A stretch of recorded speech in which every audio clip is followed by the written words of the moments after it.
down this hill. Keep your eyes open. Now, I don't know if we'll find something in the deeper parts of the river.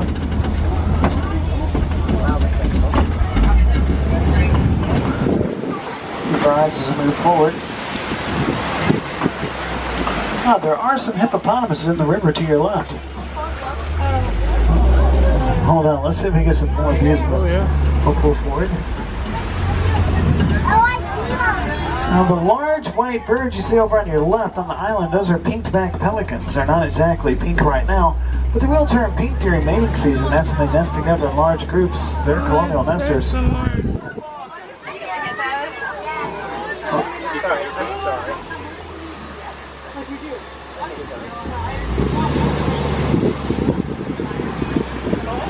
The hippos move through the river by walking along the river bottom, and they can float. Surprisingly, you really don't swim. Oh, that one looks like he's a little agitated. They're very territorial. Well, goodbye. Oh, well, the other one's probably goosed him. They're surprisingly fast for being so large. That was cool. They were really active. Yeah. Now we're going to make our way over this bridge in the waters below. Those are Nile crocodile. Now there is one quick, easy way to tell if you're looking at a crocodile or an alligator. If its mouth is shut and you see their teeth, they're crocodile. A Nile crocodile can reach about 16 feet long on average, or some can reach up to 20 feet long in their lifetime. Their jaws are capable of generating about 2,000 psi, that's pounds per square inches of pressure, which is more than enough force to easily crush the bones of their prey. So whatever you do, don't trust a crocodile's smile one bit. Well, it's usually a rule of thumb.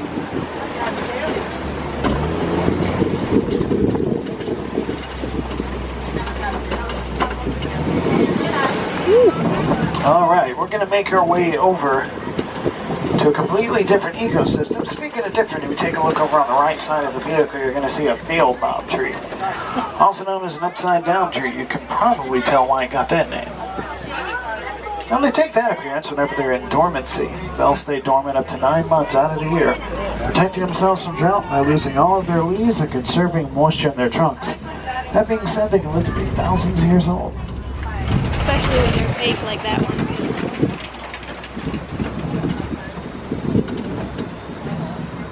Now, this is a nice view of the Serengeti. Like a big superhighway of Africa, migrating species will travel over the Serengeti to reach areas where food and water are more plentiful, depending on the seasons of the year. It's actually the animals that live here that help shape the Serengeti into what it is. Now take a look over on the right, just past the trees and the fallen logs all piled up. That is the white-bearded wildebeest. Wildebeest will make one of the largest migrations over Africa each year in search of food and water. Wildebeest means wild beast in Dutch. The Dutch thought they had very fierce and ferocious and terrifying appearances, I'm told. I think they're kind of cool looking myself. The African name of the wildebeest is Gnu, G-N-U, the sound they make whenever they grunt. Yeah. Yeah, pretty good. Well, the rest of them wildebeest, but you get the idea. Oh, over on your left, take a look. Just past the fallen log, you'll see that patch of dirt. Oh yeah. And there's some wild dogs just resting on both sides of the tree. Oh, right there. Dogs. Well, we call them wild dogs. They're not really dogs. They're members of the canid family, which means they're closely related to foxes, distantly related to canines. They're not related to hyenas, actually. Now, they do live together in big groups between 5 and 15 members, and they hunt together like that. Their teamwork while they're hunting lets them bring down prey much larger than they are. They're the most successful hunting species in Africa. That is the sable antelope over on your left with those long horns. They reach about 5 feet long, arched over the top of their head. And they have brown fur that lets them... the darkest as they grow older, the darkest fur is usually the dominant sable antelope of the herd.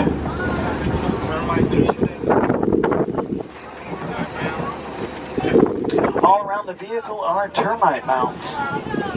Take a look at the one over on your left. It's a termite mound, nice and tall. That's before an elephant visits. The one on your right, after an elephant visit. Elephants use them as scratching posts, wearing them down fairly well. It gives the antelope something to stand on top of, use as a lookout point. Look at a nice tall people in the grass in the Serengeti. Keep an eye out for predators. Looks like we got a couple on the side giraffes moving around here. Now you can tell what species of giraffe you're looking at from the patterns on their bodies. The Maasai have a very jagged-edged lacy pattern. Let's see if we can get another view.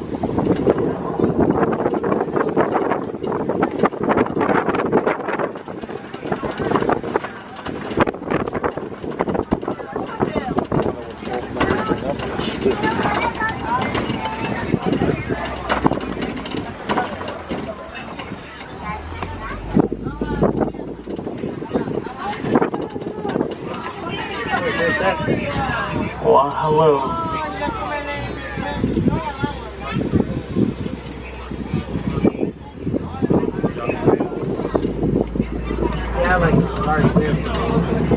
How do you know it's a male? Did you see things? Lots of giraffes. Don't Look over invade right, you the see some more giraffe's white-bearded privacy. wildebeest. There's also some little bitty antelopes there called springbok. Only 100 pounds fully grown. The But they can jump springbokkers about 10 to 11.5 feet. Oh, here's another one coming up on the right. This little giraffe was born about a year and a half ago. 6 feet tall whenever they're first born. They'll reach 18 to 20 feet tall in their lifetime.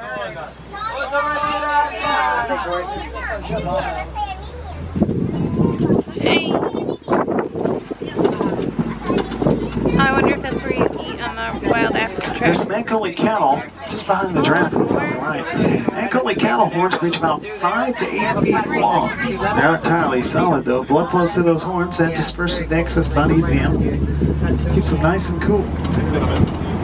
Shady spot there. Big purple tongue.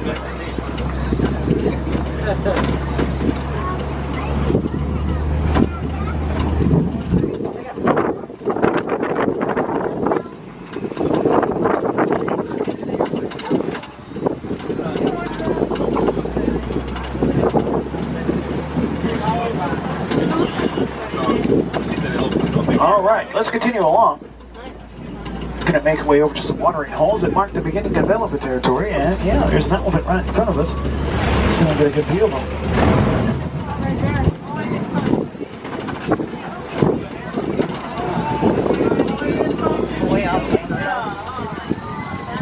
There's a Kilimanjaro monkey, and over on your left, just moved into the bushes. Come on.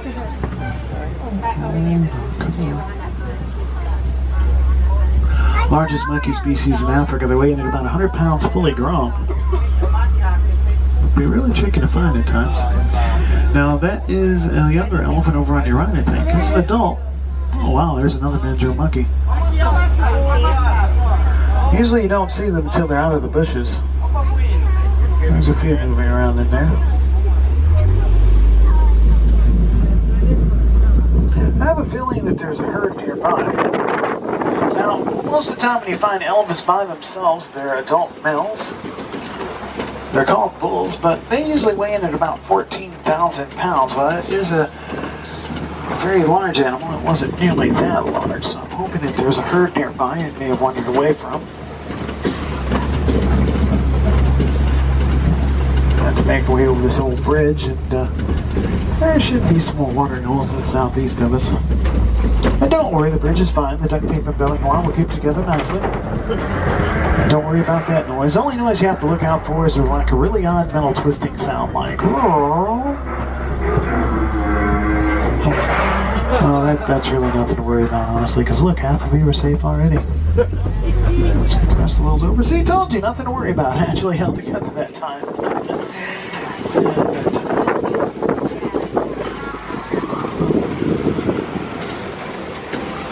Well, hopefully that detour will pay off. That's elephant tusk marks in the clay on your left and right. Perhaps made by the elephants a little bit further ahead. Oh, there you go. As we're moving through the trees, we make our way to the top of the hill. Maybe we get a better view of it. We'll be moving around. We should be able to get some good views of the herd. I'm hoping we will. That might be a matriarch. See, elephants usually live together in big groups called herds, and matriarchs are the dominant elephants of the herd. They weigh in at about 6,000 to 9,000 pounds. They're all female. But the adult male elephants can weigh in at 14,000 pounds, as I mentioned. Elephants communicate with each other over long distances using vocalizations that are too low for human ear to even perceive. So, low elephants are always nearby, and they act like sentries to the herd, letting the other elephants know if they found anything interesting. There we go. Look, you can look very closely. You can see there's a baby elephant right in between all them.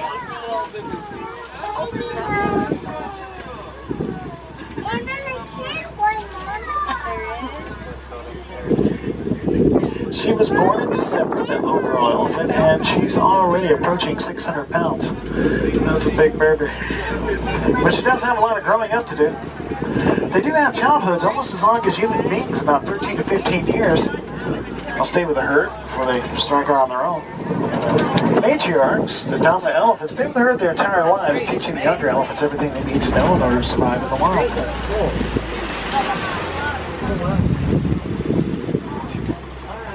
Oh look, and we have ducks. The majestic Disney duck. Wild ducks. The natural habitat. Make our way around this pool, and those are greater flamingo over on your left. Those are ducks. These birds Those are hatch ducks. green. If you look close, you'll see a few. I don't know what is. I don't know why he's calling them flamingos. I don't think it was obviously very funny. But greater flamingos do hatch gray. They eat a lot of brine shrimp and other aquatic creatures that are high in beta-carotene. And that's what's responsible for that lovely pink color. And it takes about 1.5 years of them eating that diet for that color to show up. Sleeping. Sometimes you are what you eat. Or sometimes. You are not part of the tour. Neither are you.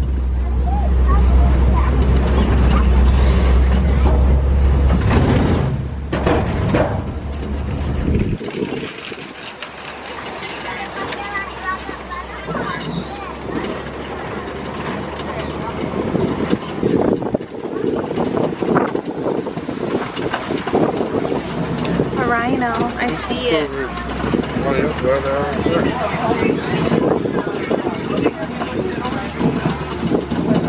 Now those are white rhinos over on the right side of the vehicle.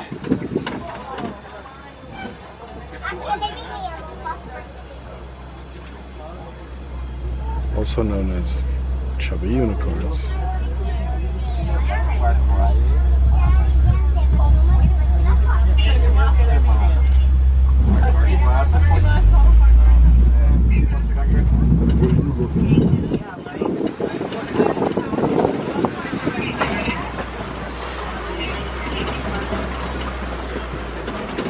Huge animals weighing at about 5,000 pounds, fully grown.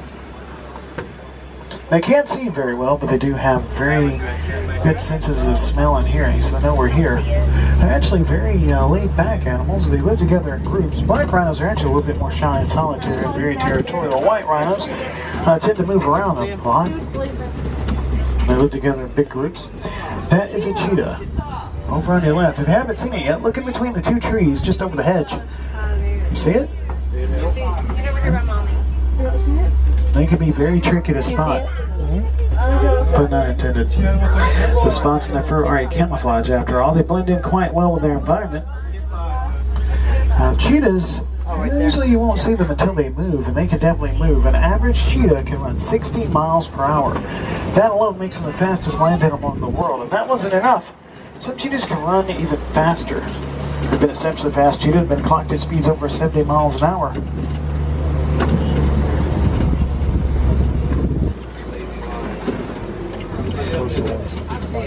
Oh, zebra.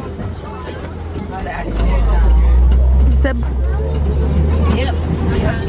Looks like we'll get a view of some zebras just up ahead on the right. And on your left. All zebras have stripes, in case you ever wondered. You're looking at white striped animals. If you remove the fur of a zebra, what's left behind is their dark color. Now that can be black, it can be brown, it can be any color in between. The stripes are white though. There's an ostrich over on your right. It's the largest bird in the world. Oh yeah.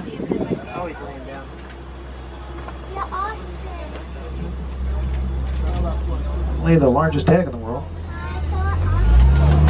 And about 3 pounds apiece. An ostrich is not the fastest land animal in the world, but it can run about 40 miles an hour, which is very speedy. And not only that, they can hold their top speed for a very long time without having to rest. They can even outdistance cheetah given enough time.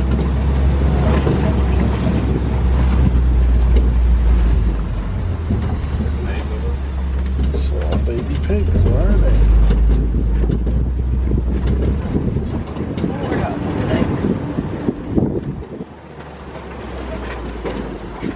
Another view of zebra. And that is the ostrich eggs over on the right. They lay their eggs in communal nests, which means more than one ostrich will use the same nest when they're laying eggs.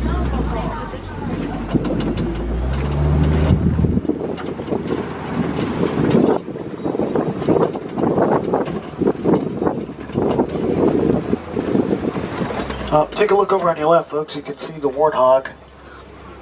Oh, that's a happy warthog. You're like, oh yeah, food. Oh yeah. Oh. Oh, there's another one. Largest burrowing species in Africa. They dig out barrows with their huge tusk and snout, and they back of the barrels face outward. That way, if a predator comes along, they'll just have to say hello to those razor-sharp tusks and know the warthog snout.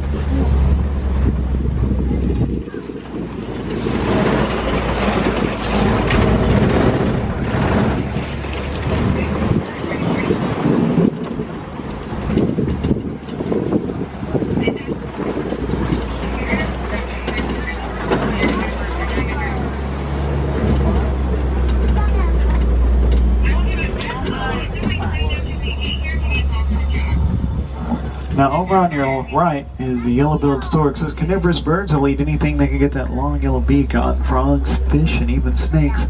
And down the road, those antelopes you see, moving towards us, that is the scimitar horned oryx. That is a desert antelope. They can live in a lot of different environments, but they have such a high body temperature, heat really doesn't bother them. They also have a very efficient digestive system that can replace what moisture they do need with whatever they eat. They just pull out the water from the grasses and shrubs and bushes. What that means is the animal is constantly replacing what little moisture it needs, and it can live in a desert comfortably without ever having to look for water. Matter of fact, as long as it has enough to eat, they can go their entire life without having to drink water, though they live in the hottest places in the world. Just another example of another animal that we're trying to help here on the reserve with conservation efforts. And you've heard me speak a lot about conservation, what we do here on the reserve. Now, while we play our part, what really helps these animals the most, honestly, is everyone working together. So I do invite all of you to become involved with